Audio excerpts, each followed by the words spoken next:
Hi guys, magandang araw sa lahat. Ito naman po ang kaibigan nyo si Jake. Sa video natin, pag-usapan po natin, okay lang ba mangutang ng pera? Sa akin palagay guys, okay lang po mangutang ng pera. Basta guys, ang importante gagamitin ang pera sa tamang paraan.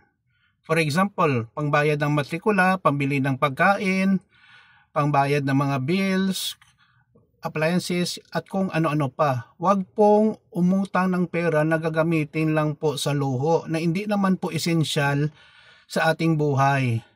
Like buying very expensive cellphone na hindi naman kailangan, like bili ng sobrang mahal na kotse na gamitin lang pala sa work araw-araw, mamahaling mga damit, no, signature na damit na hindi naman kailangan.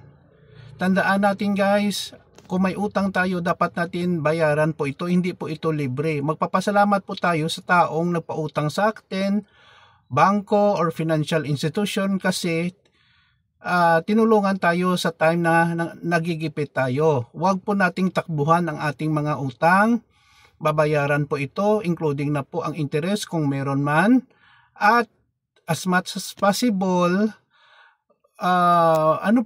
mabuhay po ng simple.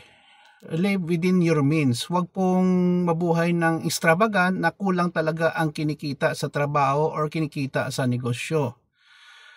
Marami kasing tao na kung mangutang at sisingilin ng inutangan, sila pa ang galit at sila pa nagbibigay ng kondisyon kung kailan sila gusto magbayad ng kanilang mga utang. Minsan pa nga ayaw na nilang bumayad ng utang, inaaway nila ang taong tumulong sa kanila.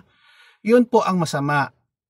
Nasisira po ang ating kredibilidad, ang ating pangalan at ating relasyon sa kapwa-tao kung hindi tayo tumupad sa ating usapan na magbayad ng ating mga utang. Yun lang po guys, sana po may napulot po kayong aral. Maraming salamat po sa inyong panonood at suporta.